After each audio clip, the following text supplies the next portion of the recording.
Hola amigos, bienvenidos a su programa de Reavivados por su palabra. Hoy estaremos estudiando el libro de 2 de Samuel, capítulo 11. Así que los invito a que puedan unirse conmigo en oración para estudiar este importante capítulo. Apreciado Dios, ayúdanos a recordar que aún los gigantes caen. Que en medio, Señor, de las tentaciones debiésemos buscarte y aferrarnos fervientemente a ti. Sobre todo ayúdanos también, oh Señor, a ser humildes a la hora a ser humildes no solo cuando caemos, sino también cuando otros caen, teniendo en cuenta que eso que le pasó al otro también me puede pasar a mí. En el nombre del Señor Jesús. Amén. 2 de Samuel capítulo 11 es un capítulo conocidísimo por todos aquellos que en algún momento han ido a un sitio religioso. Es la historia de David y Betsabé. En esta historia hay muchos elementos a destacar. Y como es una historia conocida, vamos a ir recordando la historia, pero nos vamos a ir concentrando en ciertos puntos, ¿sí? Ciertos puntos que necesitamos desempacar, por así decirlo, ciertos puntos que necesitamos plantear y detenernos allí para encontrar las lecciones que Dios tiene para nosotros. El texto dice que en los tiempos en que los reyes salen a la batalla, David envía su ejército a la batalla y dice que destruyen a los amonitas, sitiaron a Rabá, pero que David no había ido con su ejército, sino que permaneció en Jerusalén. Y que un día, estando en el terrado de la casa, había una mujer que era muy linda, la vio bañándose, y entonces David preguntó acerca de ella, ¿quién es? Y entonces le dijeron, mira, ella es Betsabé, es hija de fulana y es la esposa de Urías. Y entonces David envió mensajeros, dice el texto, y la tomaron. Y cuando ella vino a él, dice el texto, durmió con ella. Después de que ella se purificó de su inmundicia, regresó a su casa. Betsabé dice que concibió y envió aviso a David diciéndole, estoy encinta. Entonces, hasta aquí nosotros vemos la descripción del pecado de David. Cuando vemos la descripción del pecado de David, nosotros necesitamos entender una verdad muy simple. David era el rey de Israel. David en este punto era el líder político, era el líder militar, pero también en cierta forma era el líder religioso. ¿En qué sentido? Si bien es cierto, Israel para este punto estaba volviendo a los caminos de restaurar el culto a Dios, el culto al Señor en el arca que estaba ahora en la carpa que David había preparado para ella en la ciudad de David y habían sacerdotes y David estaba interesado en el culto y por lo tanto podríamos decir que los sacerdotes eran los líderes religiosos. David era visto como una persona ejemplar en términos de quién es el hombre que camina conforme al corazón de Dios, ¿no? Entonces, en esa línea de pensamiento de quién es el hombre que camina conforme al corazón de Dios, vamos a encontrar que la respuesta de Israel en este momento era David. Entonces David era esa persona a la que todo el mundo miraba, era la persona que todo el mundo admiraba. Entonces la gente creía ¿no? en David y veían a David el líder y esa persona que aparentemente su experiencia espiritual era tan elevada que el hecho de que él cayese parecía un imposible.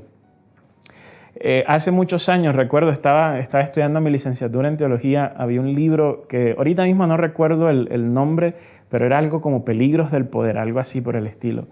Y mientras lo leía, descubría la verdad o descubría un dato muy interesante, que es entre más poder aparentemente tenga una persona, en este caso David o líderes religiosos o líderes de cualquier tipo, pero entre más poder tenga una persona, entre más sea esa imagen inquebrantable, entre más la gente espere que esas personas sea la cúspide de pureza, más cerca está de caer. Y bueno, el libro explicaba el porqué y exponía el porqué de cómo el poder se convierte entonces en una tentación en sí misma y en cómo a muchas personas las atrae el poder y esto hace más factible la posibilidad de relaciones por fuera de las relaciones sancionadas y establecidas, etcétera, etcétera, etcétera, ¿no? Pero el punto que quiero resaltar del libro es que a veces entre más, entre comillas, puro y entre más espiritual eres, más cerca estás de la caída. Y esto le ocurrió a David, porque es que no vemos en David una degradación así progresiva de la moralidad y de la espiritualidad. Entonces pasaron 5 años de que David dejó de orar y David no estudiaba la Biblia. Entonces, era entendible que David cayese. Pero eso no fue lo que pasó acá. David estaba quizás en uno de los mejores momentos espirituales de su vida. Probablemente David estaba en un caminar con Dios impresionante y de repente, ¡pumba!, cayó. Porque así pasa en la vida. A veces nosotros hemos creado un mundo espiritual tan ficticio, tan fantasioso, que creemos que para que alguien peque tienen que pasar 10.000 cosas. Y no, la gente puede estar, entre comillas, bien y de repente, ¡pumba!, caer. Y esto nos debe alertar a la posibilidad de que, o al hecho de que yo también puedo caer. Yo tengo un amigo que siempre dice que él prefiere que la gente no espere nada de él. Porque dice él, si esperan mucho de mí, cuando yo haga algo malo, entonces van a decir, se van a asombrar y van a mejor dicho, a impactarse y a creer que el mundo se vino abajo. Pero si él dice, si esperan lo malo de mí, entonces, y yo no hago nada malo, sino que me porto bien, pues mejor. Porque así si yo llego a hacer algo malo, la gente ya lo esperaba. Esa es la opinión de él. Yo no estoy diciendo, sigan la opinión de mi amigo. Simplemente que a veces el hecho de ser cristiano coloca sobre nosotros esa expectativa de, entonces, no hay nada malo en nuestras vidas y nos llevan un impulso. Y es al impulso de cuando hacemos algo malo, querer solucionarlo a toda costa porque hay una imagen y hay un status quo que mantener. ¿Qué es lo que hace David efectivamente en 2 Samuel 11? Imagínense, acaba de embarazar a alguien que no es su esposa, es la esposa de alguien más, es la esposa de uno de los militares de su ejército. ¿Cómo soluciona David ese problema? Y entonces dice, ustedes conocen muy bien la historia, que David manda a llamar a Urías, Urías viene, David lo manda a la casa, Urías no baja a la casa, hasta que no queda otra solución, sino que David escribe por carta a Joab, colócalo al frente de la batalla para que muera, y efectivamente entonces Joab coloca a Urías en el frente de la batalla para que muere, ¿no? Y de esta forma, entre comillas, David había salvado, ¿no?, el status quo, David había salvado la reputación, ¿no? Y entonces podríamos decirlo así, que David había tapado, ¿no?, el pecado. Y muchas veces nosotros también caemos en eso, caemos en querer mantener una imagen limpia, pero sabiendo nosotros que la hemos embarrado, pero simplemente porque, como decíamos, vivimos en este mundo donde nos hacemos la expectativa de que nadie puede pecar. Pero en cambio, si viviésemos en un mundo donde no es que pensemos que la gente, o sea, no es que esperemos que la gente peque, simplemente que no nos asombre. Lo que quiero explicarme con esto no es que nosotros debemos normalizar el pecado, no es eso. Simplemente que también hemos creado un mundo donde solo viven los santos y los perfectos, pero en realidad no están los santos y los perfectos. Porque esa gente que nosotros pensamos que es santo y perfecto, cae, también comete pecado, simplemente que usted y yo nunca nos enteramos de eso. Pero creemos que existe un mundo allá de gente santa y perfecta y que por lo tanto eso es lo normal. Y en realidad, querido y querida, aun si suene bastante directo y fuerte lo que estoy diciendo, la gran mayoría de los que estamos en el camino siguiendo al Maestro de Nazaret llamado Jesús pecan. Sean líderes de la iglesia, sean miembros, sea la persona que aparentemente era la más santa, todos pecan, todos caen, ¿sí?, en algún momento de la vida. Entonces, no es que debamos normalizar el pecado, no es que, de hecho, como vamos a ver el día de mañana, el pecado de David no se quedó sin consecuencia. Entonces no estamos diciendo, no, pequemos entonces, porque al fin y al cabo todos vamos a pecar. No, pequemos entonces porque no hay consecuencias. Ojo, no estamos diciendo eso. Estamos diciendo es que debemos vernos los unos a los otros como humanos y entender que David, el rey de Israel, pecó, pues entonces el otro también puede pecar. Pero a veces, sobre todo en las comunidades religiosas, nos llenamos tanto de una justicia propia, nos llenamos tanto de esta idea de que cuando el otro cae, entonces yo voy a ir y le voy a caer encima y lo voy a humillar porque yo pienso que soy mejor que él porque yo no he caído. Entonces hemos creado una serie de jerarquías espirituales donde a veces nos colocamos en la cima en la cima del mundo espiritual, y de ahí empezamos a juzgar a todo el mundo que cae, tan, pecadores, pecadores, pecadores. Citas de Elena de White, la hermana White dice esto, citas bíblicas, la Biblia dice esto, y entonces yo estoy aquí y me voy elevando a mí mismo, ¿no? Y empiezo a criticar a los demás, que se nos olvida cuando estamos en esa condición que uno también es humano y que tú también puedes caer y que seguramente también lo vas a hacer. Aunque ustedes me ven aquí, ustedes dicen, bueno, este es un muchacho. Es cierto, yo tengo 27 años nada más.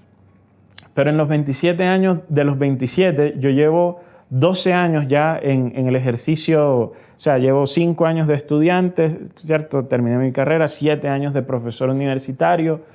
Y durante esos 12 años, porque desde mi primer semestre yo salía a hacer campañas, prácticas ministeriales, etc.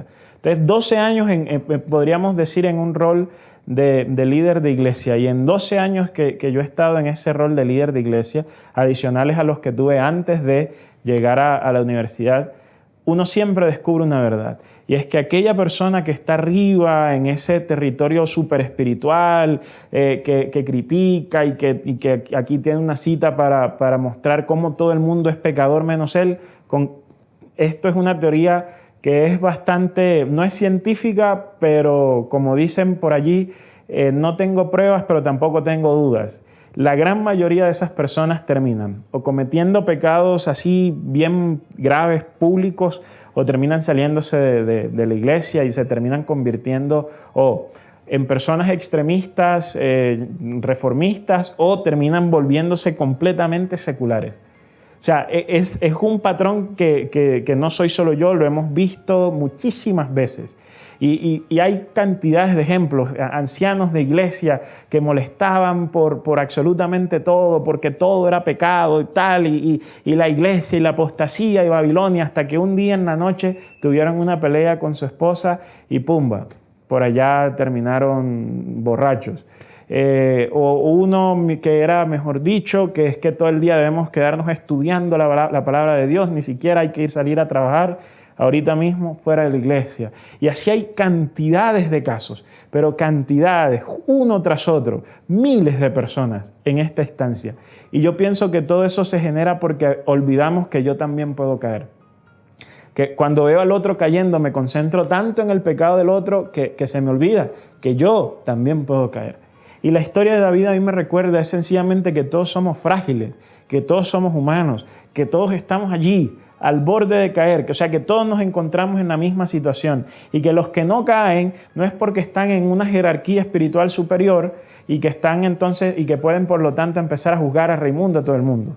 Simplemente que los que no caen es porque han encontrado en Jesús su fuerza y su consuelo para vencer la tentación. En el caso de David, David cayó. David luego trató de encubrir su pecado y lo que hizo fue terminar pecando más. Y nosotros hoy podemos también entonces caer en la misma realidad. El mensaje de hoy, por un lado, es: entiende que eres frágil. Entiende que aparentemente estás en esa cúspide espiritual, bájate de allí. Porque entre más alto creas que estás en tu cúspide espiritual, más duro será el golpe. Bájate de allí y entiende que tú también puedes pecar, que yo también puedo pecar, que los que me rodean pueden pecar. Cuando tienes esas expectativas un poquito aterrizadas, te vas a dar cuenta que somos un grupo de humanos que estamos tratando de hacer lo mejor en este proceso de seguir a Jesús, el Maestro de Nazaret. Entonces, entender eso, entender nuestra fragilidad con el pecado. Segundo lugar, entender que el otro también puede pecar. Entonces, cuando yo veo al otro pecando, la Biblia en ningún lado dice que cuando el otro peca yo tengo derecho a juzgarlo. En ningún lado. Jamás dice eso la Biblia. Lo que más llega a decir la Biblia al respecto es que tú puedes ir a hablar con tu hermano con un espíritu redentivo para poder ayudarlo a que él regrese. Pero jamás dice que la Biblia que tú tienes derecho a juzgar a alguien, porque la Biblia reserva el derecho del juicio al Padre y al Hijo, y todo aquel que juzgue al otro está tomando el lugar que le pertenece al Padre y al Hijo. ¿Y saben cómo se llama esa persona? El anticristo. Entonces, nadie tiene el derecho a juzgar al otro, nadie. Pero cuando el otro cae, yo debo entender entonces que si el otro cae, yo no lo debo juzgar, porque Él es un humano igual que yo, que tiene errores igual que yo, que comete pecados igual que yo. Y en lugar de juzgarlo, yo debo abrazarlo con el amor del Señor y levantarlo entendiendo todos que eso le puede pasar a cualquiera. Por último, nosotros tenemos en el texto bíblico provisión, muchísima provisión, sobre lo que el Señor nos dice frente a vencer la tentación. El Señor nos dice que jamás se envía sobre nosotros una tentación que no podamos soportar. Se nos dice además que podemos clamar la ayuda del cielo y Él estará dispuesto a ayudarnos. Que así como Jesús venció las tentaciones en el desierto, Él también puede ayudar y socorrer a todos los que son tentados, dice el libro de Hebreos. Además de eso, se nos dice que diariamente pedimos en el Padre Nuestro que nos libres del mal. O sea, la Biblia nos dice que cuando pedimos la ayuda al Señor, el Señor nos puede ayudar para vencer la tentación. Entonces, si bien es cierto que es normal que yo peque, que es normal que el otro peque, ojo, no normalizando el pecado, sino que puede pasar. Cuando nosotros entendemos esto, vamos a entender que somos humanos, que somos frágiles y que tenemos la posibilidad de caer en pecado, ¿sí? Esto no significa que normalicemos el pecado, sencillamente es entender que ninguno de nosotros está exento del pecado, pero entender al mismo tiempo que hay una solución y la solución se encuentra en el Señor. Si David hubiese buscado al Señor en el momento de esta tentación, antes de caer, seguramente el Señor lo hubiese socorrido y David no hubiese cometido este grave pecado. Que el Señor pueda ayudarte a ti y me pueda ayudar a mí a buscarlo en el momento de la tentación, cuando estamos ya a punto de caer. Pero aún así, si llegásemos a caer, entendamos, que tenemos un Dios que es de gracia, que restaura y que perdona, y que al mismo tiempo eso no nos da la libertad de juzgar al otro.